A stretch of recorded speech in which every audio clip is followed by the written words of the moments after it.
Bien-aimés dans le Seigneur, bonjour et que la paix soit avec vous. Bienvenue à ce programme hebdomadaire de Connaître pour être. Connaître ce que Dieu donne, ce que Dieu est, ce que Dieu a promis pour être selon Dieu. Et comment Dieu veut-il que nous soyons? Dieu veut que nous soyons heureux, épanouis, joyeux. Dieu veut que nous soyons en paix. Et comment être pour vivre la paix de Dieu? C'est de ça que nous allons parler ce jour. Beaucoup de ceux qui vont à l'église, beaucoup d'enfants de Dieu, beaucoup de chrétiens ne connaissent pas la paix.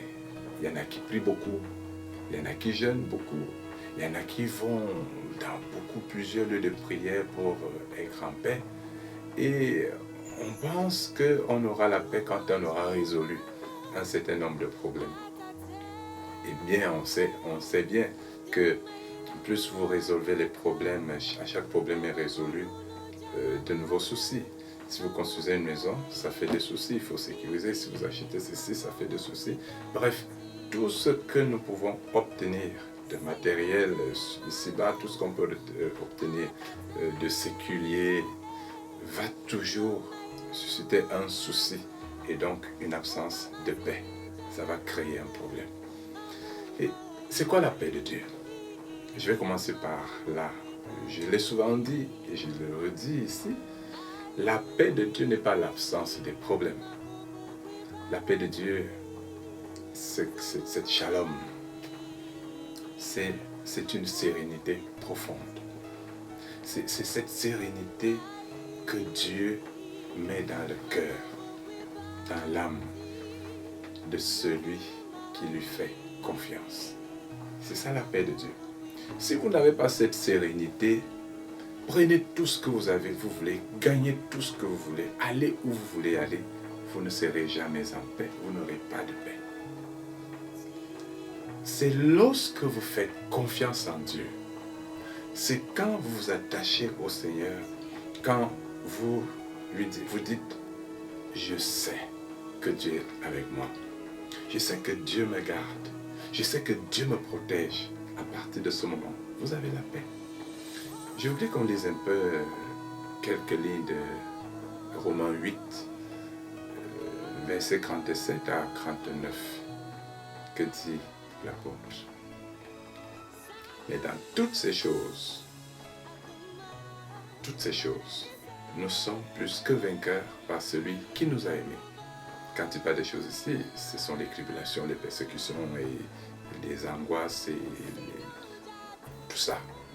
Car j'ai l'assurance que ni la mort, ni la vie, ni les anges, ni les dominations, ni les choses présentes, ni les choses à venir, ni les puissances, ni les hauteurs, ni la profondeur, ni aucune autre créature ne pourra nous séparer de l'amour de Dieu manifesté en Jésus-Christ notre Seigneur.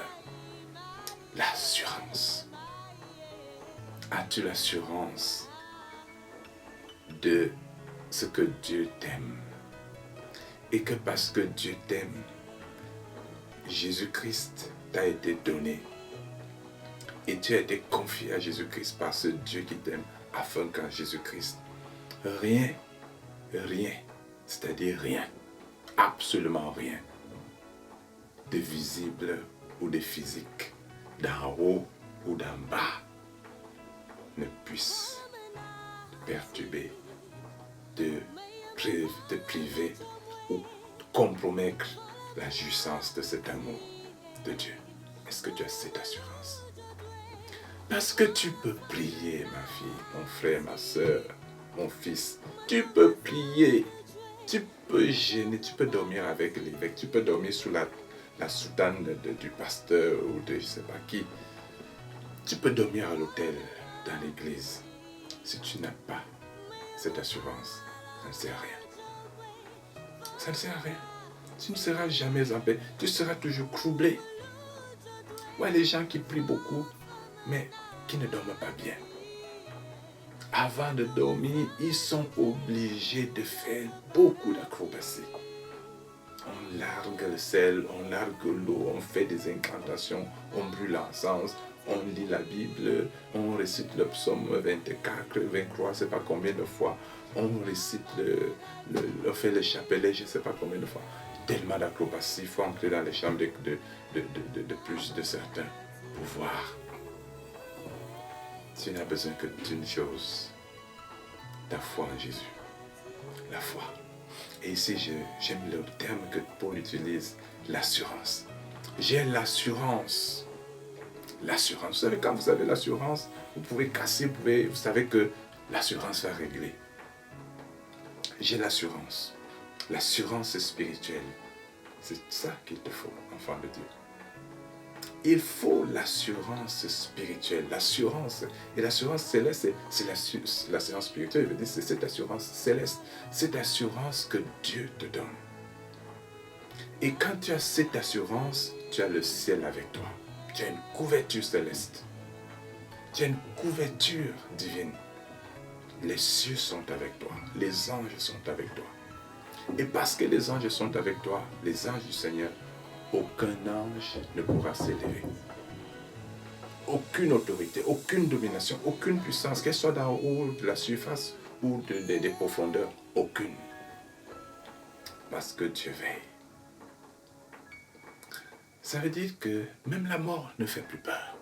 Parce que je sais que je ne peux mourir que si Dieu veut que je meure. Et quand Dieu veut que je meure, c'est que c'est bon pour moi.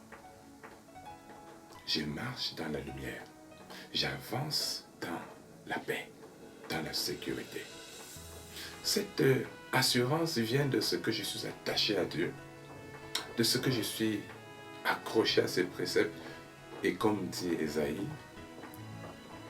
c'est notre affermissement dans la justice qui fait davantage cette paix. Quand ma justice est, quand je suis affermi dans la justice, c'est-à-dire que je suis accroché de façon ferme à la parole de Dieu, je lui fais confiance pour le reste et je n'ai rien à craindre. Mais si je sais que je suis infidèle, si je sais que je ne suis pas fidèle, attaché à ce que Dieu attend de moi, et j'offusque l'éternel, j'accriste l'esprit de l'éternel, alors j'ai des raisons pour ne pas être en paix.